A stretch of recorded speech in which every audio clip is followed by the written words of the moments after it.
అందరికీ నమస్తే. Welcome to our channel. నేను మీ గౌతమి. అయితే ఈరోజు ఆషాఢ మాసంలోని వారాహి నవరాత్రులు అన్నవి స్టార్ట్ అవుతున్న అన్న విషయం మనందరికీ తెలుసు. అయితే వీటి గురించి ఎవరెవరు ఏ విధంగా చేసుకోవాలి, అసలు పూజా విధానాలు ఏంటి, వీటన్నిటి గురించి అయితే మనం తెలుసుకున్నాం. అయితే ఇంకా మనకి తెలియని విషయాల గురించి చెప్పడానికి ఈరోజు మనతో పాటు ఉన్నారు ప్రముఖ జ్యోతిష్యులు బ్రహ్మశ్రీ నందిబట్ల శ్రీహర్ శర్మ గారు. ఆయనతో మాట్లాడదాం. నమస్తే గురుగారు. వాగర్థావివ సంపృక్తౌ వాగర్థ ప్రతిపత్తయే జగతః పితరౌ వందే పార్వతీ పరమేశ్వరౌ. సదాశివసమారంభాం శంకరాచార్య మధ్యమాం అస్మదాచార్యపర్యంతం వందే గురుపరంపరాం. ఆదిత్యాయ చ సోమాయ మంగళాయ బుధాయ చ గురుశుక్ర శనిభ్యశ్చ రాహవే కేతవే నమః. శృంగేరి పీఠాధిపతులకి, కంచి పీఠాధిపతులకి నమస్కారములు తెలియజేసుకుంటూ కార్యక్రమాన్ని ప్రారంభిద్దాం. గురుగారు, ఇప్పుడు ఆషాఢ మాసంలోని వారాహి నవరాత్రులు అన్నవి స్టార్ట్ అవుతున్న విషయం అందరికీ తెలుసు. అయితే ఈ వారాహి నవరాత్రులు అన్నవి ఎవరెవరు చేసుకోవాలి, ఎలా చేసుకోవాలి, ఆ పూజా విధానాలు ఏంటి అన్నీ కూడా బయట మనకి ఆల్రెడీ తెలుస్తున్నాయి వీడియోస్ ద్వారా. అయితే ఇప్పుడు రీసెంట్గా ఏంటంటే అసలు ఈ వారాహి అమ్మవారికి ఎటువంటి నైవేద్యం చేసుకుంటే త్వరగా మనం ప్రసన్నం చేసుకోవచ్చు, త్వరగా భక్తులు ఏ విధంగా ప్రసాదం చేసుకోవాలి, సో దీని గురించి కొంచెం వివరంగా చెప్తారా? ఇక్కడ గమనించాల్సినటువంటి అంశం ఏంటంటే, వీక్షించేటువంటి బిగ్ టీవీ భక్తి ప్రేక్షకులు కూడా ఈ యొక్క వారాహి నవరాత్రుల గురించి అనేక ప్రసార మాధ్యమాల ద్వారా తగినంత ఇన్ఫర్మేషన్ అంతా కూడాను ఇప్పుడు బయటికి వచ్చింది. అయితే ఇంకా రహస్యాంతర్గతమైనటువంటి శాస్త్ర అంతర్గతమైనటువంటివి, పురాణాంతర్గతమైనటువంటి విషయాలు కొన్ని ఉన్నాయి. అవి ఇప్పటి వరకు కూడాను ఎక్కడ ఎవరికి కూడాను తెలియపరచలేదు. అయితే ఈ యొక్క వీడియోని ఆశాంతం వీక్షించండి. సందేహాలు ఉంటే మళ్ళీ మళ్ళీ చూడండి, లేదా ఒకసారి లైక్ చేసుకొని పెట్టుకుంటే మీరు లైక్డ్ వీడియోలో ఎప్పుడు కావాలంటే అప్పుడు మీరు చూసుకోవచ్చు. ఈ అమ్మవారికి ఏ ఏ నైవేద్యాలు పెడితే చాలా సంతోషిస్తుంది, ఏ విధమైనటువంటి వస్తువులతో ధూపం వేస్తే చాలా సంతోషపడుతుంది, అలాగే ఈ అమ్మవారికి ప్రధానముగా దీపారాధన విషయంలో కూడా ఎలా చేయాలి అనేటువంటి విషయాల గురించి సమగ్రంగా మరియు క్లుప్తంగా ఈ యొక్క కార్యక్రమంలో మనం తెలుసుకుందాం. ముఖ్యంగా ఈ యొక్క ఆషాఢ నవరాత్రుల్లో భాగంగా, గుప్త నవరాత్రుల్లో భాగంగా ఈ యొక్క వారాహి నవరాత్రులని 2 రకాల విధానాలతో పూజ చేసుకుంటారు. ఒకరు సూర్యోదయం ముందు లేదా సూర్యాస్తమయం తర్వాత. అలాగే దీంట్లో ప్రధానమైనటువంటిది ఏంటంటే, ఎవరైనా కానీ సూర్యోదయం ముందు దంతధావనం చేస్తారు, కానీ సూర్యాస్తమయం సమయంలో పూజ చేసుకునే వాళ్ళు కూడా ఖచ్చితంగా దంతధావనమే చేసుకోవాలి. ఇక అఖండ దీపం పెట్టుకునే అలవాటు ఉన్న వాళ్ళు అఖండ దీపం పెట్టుకోవచ్చు, కలశం పెట్టుకునే వాళ్ళు కలశం పెట్టుకోవచ్చు, లేదా మామూలు చిత్రపటంలోనైనా కానీ ఈ యొక్క ఇంట్లోనైనా కానీ చేసుకోవచ్చు. చాలామందికి ఉండే సందేహం, ఇంట్లో చేయాలన్నా, తామస దేవత కాబట్టి దేవాలయంలో చేస్తే మంచిది అని అంటుంటారు. ఇంట్లోనైనా చేసుకోవచ్చు, కాకపోతే ఆధ్యాత్మికమైనటువంటి భావనము అలాగే దైవచింతనతో కనుక చేసుకుంటే ఎటువంటి దోషము లేదండి. కాబట్టి మనం పెట్టుకునేది చిత్రపటం, కాబట్టి ఆ చిత్రపటానికి మీరు ఆవాహన చేసుకొని చేసుకోవచ్చు. ఇక గమనించాల్సిన అంశం ఏంటంటే, అమ్మవారికి దీపారాధన. ఈ దీపారాధనలలో విశేషంగా అమ్మవారికి కందగడ్డతో చేసినటువంటి దీపారాధన చాలా విశేషము. కాబట్టి ఒక మంచి కందగడ్డను తీసుకొని దానికి దీపము ఏ విధంగా ఆకారం ఉంటుందో ఆ విధంగా కొంత తొలగించుకొని అందులో విప్ప నూనెతో కనుక దీపారాధన చేస్తే అమ్మవారి కటాక్షం చాలా సిద్ధిస్తుంది. అంటే ఆ దీపం వెళ్తున్నంత వరకు అమ్మవారి యొక్క ఆవాహనం అక్కడ ఉండి తీరుతుంది అని చెప్పవచ్చు. ఇక గమనించుకున్నట్లయితే ప్రతిరోజు కూడా ఈ యొక్క పూజలో భాగంగా గణపతి యొక్క పూజ చేసుకొని, గణపతి యొక్క అనుగ్రహం తీసుకొని పంచోపచారాలు కానీ లేదా షోడశోపచార విధానంగా ఈ యొక్క పూజాది కార్యక్రమాలు చేసుకోవచ్చు. అయితే ఇక్కడ ప్రధానంగా అమ్మవారికి ఎటువంటి పుష్పాలతో అర్చించాలని చెప్పిందంటే శాస్త్రము, నీలిరంగు పుష్పాలతో అర్చించవచ్చు, లేకపోతే నీలిరంగు చామంతి పుష్పాలతో కానీ అర్చన చేయవచ్చు. అలాగే అర్చనలో భాగంగా విప్ప పూలతో కూడా అర్చన చేయవచ్చు. ఇక ఈ అమ్మవారికి అష్టోత్తరము అయిన తర్వాత విధిగా ఈ యొక్క లలితా సహస్రనామ పారాయణం చేయాలి. ఇక దీంతో పాటుగా అమ్మవారికి 12 నామావళులు ఉన్నాయి. 12 నామాలు అమ్మవారికి చాలా ప్రీతికరం. కాబట్టి ఈ 12 నామాలని మీరు విధిగా వీలైతే ఆ అష్టోత్తర పూజ అయిన తర్వాత 108 సార్లు కానీ, లేకపోతే 54 సార్లు కానీ, 41 సార్లు కానీ, కనీసం హీనపక్షంలో 27 సార్లు కానీ జపం చేసినట్లయితే అమ్మవారి కటాక్షము అతి శీఘ్రంగా కలుగుతుంది. ఈ అమ్మవారు సాక్షాత్తు లక్ష్మీ స్వరూపము. విష్ణు స్వరూపము వరాహ అవతారం అయితే, లక్ష్మీ స్వరూపము వారాహి అవతారం. అందుకే లక్ష్మీ సహస్రనామావళిలో భాగంగా ఈ అమ్మవారిని వారాహి ధరణి ధ్రువ అనే నామంతో లక్ష్మీ సహస్రనామాల్లో కూడా ఒక నామం ఉంది. ఇక అమ్మవారి యొక్క రథచక్రం పేరు కిరిచక్రము. అంటే 1000 వరాహములు లాగుతూ ఉండగా అమ్మవారు ఆసీనురాలై ఆ రథంలో ఉంటుంది. ఈ అమ్మవారికి రథచక్రిని అనగా రథసారథి స్తంభిని దేవిగా చెప్పబడి ఉంది. అయితే ఇక్కడ గమనించాల్సిన అంశం ఏంటంటే, ఈ అమ్మవారికి సంబంధించినటువంటి 9 రోజుల పూజ చేసుకుంటారు. వ్రతోద్యాపన కొంతమంది 14వ తారీఖు అంటున్నారు, కొంతమంది 15వ తారీఖు అంటున్నారు. మరి ఏ రోజుల్లో చేసుకోవాలనే ఆలోచన కూడా చాలామందికి ఉంది. అయితే సూర్యాస్తమయం తర్వాత పూజ చేసుకునే ఆచారం ఉన్నటువంటి వాళ్ళు 14వ తారీఖు రోజున ఉద్యాపన చేసుకోవచ్చు.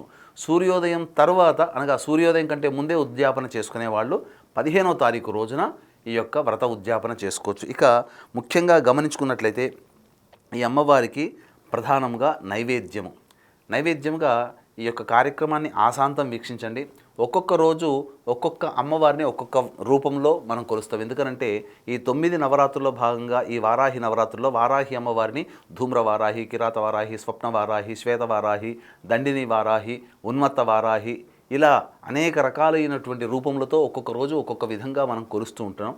కాబట్టి ఒక్కొక్క రోజు ఒక్కొక్క రకమైన నైవేద్యం పెట్టాలి. కానీ ఖచ్చితంగా ప్రతిరోజు ఉండవలసినటువంటి నైవేద్యంలో పురాణాంతర్గతంగా చెప్పబడినవి ఏంటంటే కందగడ్డలు, చిలకడ దుంపలు, దానిమ్మ గింజలు, బెల్లం పానకం మరియు పనసపండు, అలాగే ఈ సంబంధించినటువంటి తేనె, ఆవునేతి, ఇలాచి పొడితో చేసినటువంటి నువ్వుల లడ్డూలు, ఇవన్నీ కూడా ఖచ్చితంగా అమ్మవారి యొక్క నైవేద్యంలో ఉండి తీరాలి. ఇక ఈ అమ్మవారికి వేసేటువంటి ధూపము, ఎందుకనంటే శివో అభిషేక ప్రియ, విష్ణు అలంకార ప్రియ, అమ్మవారు ధూపముతో ప్రియత్వాన్ని పొందుతుంది. కాబట్టి అమ్మవారికి ధూపంగా మనం సాధారణంగా అగరబత్తీలు లేకపోతే హారతి కర్పూరం ఇచ్చేదానికంటే ఇప్పుడు నేను చెప్పబోయేటువంటి వస్తువులు అయితే మీకు సాధారణంగా ఇళ్లలో దొరుకుతాయి.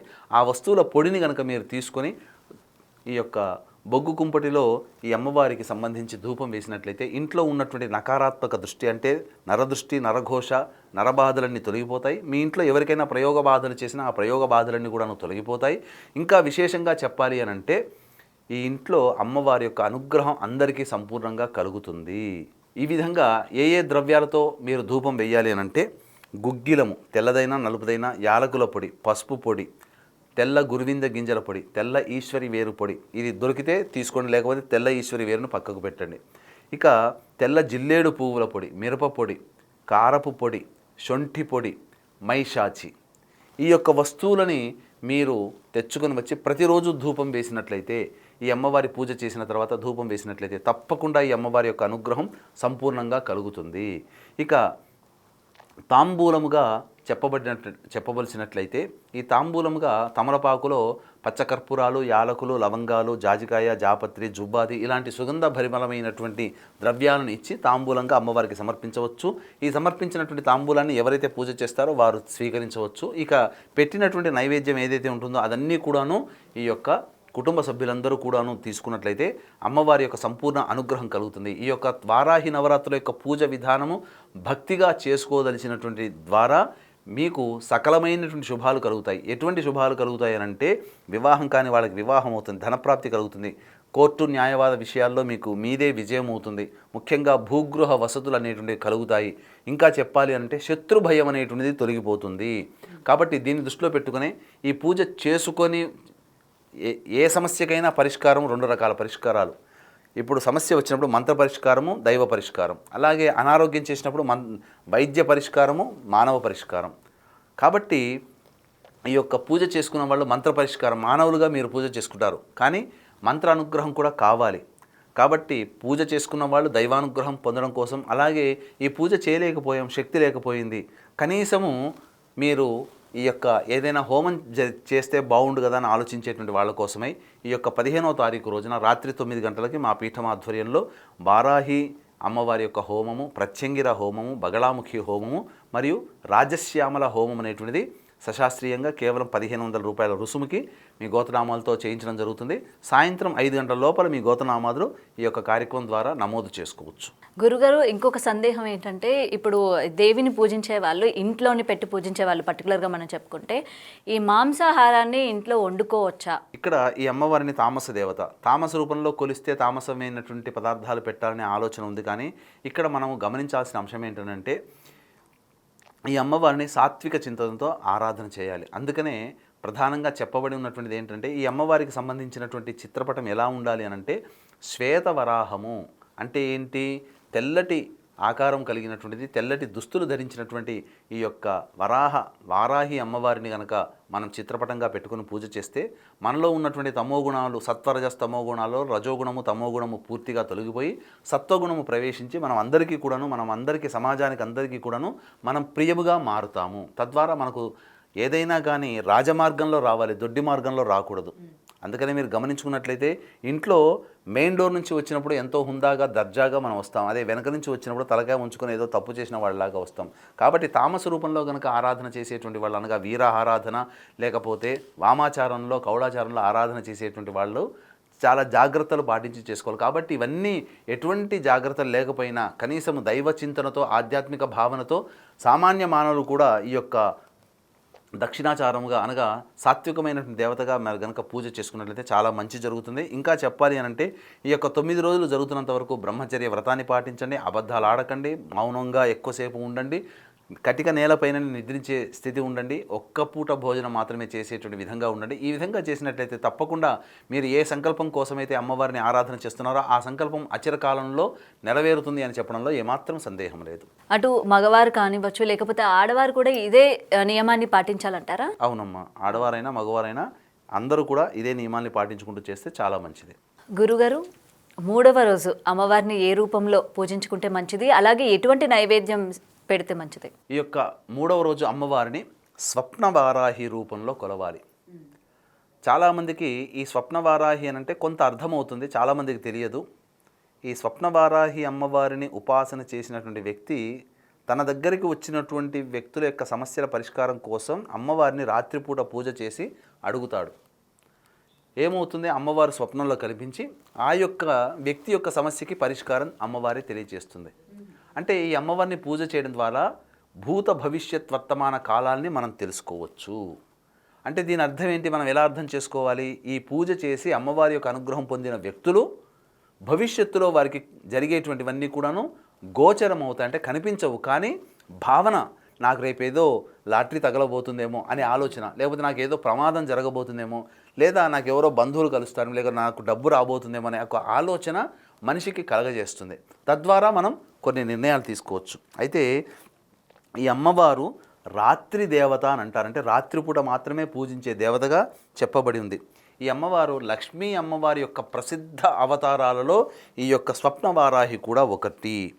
ఇక్కడ మనం గమనించుకున్నట్లయితే ఈ అమ్మవారు చీకటి మేఘాలచే కప్పబడి ఉండి 3 కన్నులు కలిగి ఉంటుందట. అయితే ఈ వారాహి అమ్మవారి యొక్క ఫోటోలు కానీ ఈ యొక్క సంబంధించినటువంటి విగ్రహాల్లో కానీ చాలా మటుకు ఎక్కువగా మనం చూసేటువంటిది కిరీటం మీద నెలవంక ఉంటుందమ్మా. కానీ ఏ వారాహి అమ్మవారి యొక్క కిరీటంలో నెలవంక ఉండదు. ఈ యొక్క స్వప్న వారాహి అమ్మవారి యొక్క కిరీటంలో మాత్రమే నెలవంక ఉంటుంది. కాబట్టి నెలవంక ఉన్న కిరీటంలో నెలవంక ఉన్న వారాహి అమ్మవారు ఏదయ్యానంటే స్వప్న వారాహి అమ్మవారు. కాబట్టి ఈ అమ్మవారికి ఒక్కరికి మాత్రమే చంద్రుడు ఉంటాడు. ఇక్కడ విశేషంగా ఏంటనంటే వరాహమూర్తి అవతారం ఎత్తిన తర్వాత హిరణ్యాక్షుడి నుంచి భూమిని రక్షించాడు. అప్పుడు సముద్ర గర్భంలో కలిసిపోయినటువంటి భూమిని తన యొక్క దంతములతో పైకి తేల్చాడు. అదేవిధంగా ఈ అమ్మవారు కూడా భూమండలాన్ని దంతముల మీద కలిగి ఉంటుంది. ఈ అమ్మవారే స్వప్నవారాహి అమ్మవారు.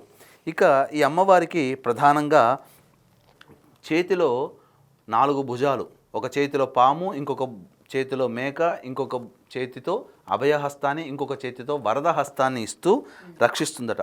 ఈ అమ్మవారి యొక్క వర్ణన ఇంకా ఎలా చేశారంటే ఈ అమ్మవారు అత్యంత భారీ ఆభరణాలని ధరించి ఉంటుందట. అంతేకాకుండా ప్రకాశవంతమైనటువంటి వస్త్రములు ధరించి దగదగా మెరిసిపోతూ ఉంటుందట ఈ అమ్మవారు. కాబట్టి స్వప్నంలో భూత భవిష్యత్ వర్తమాన కాలాలన్నీ కూడా తెలియచేస్తుంది. కాబట్టి మనకు భవిష్యత్తులో జరిగే మంచి చెడు గురించి మనకు ఆలోచన వచ్చేస్తుంది. ఈ యొక్క అమ్మవారికి ఈ రోజున నైవేద్యము బెల్లంతో చేసినటువంటి పాయసము, కొబ్బరి అన్నము నైవేద్యంగా పెట్టాలి.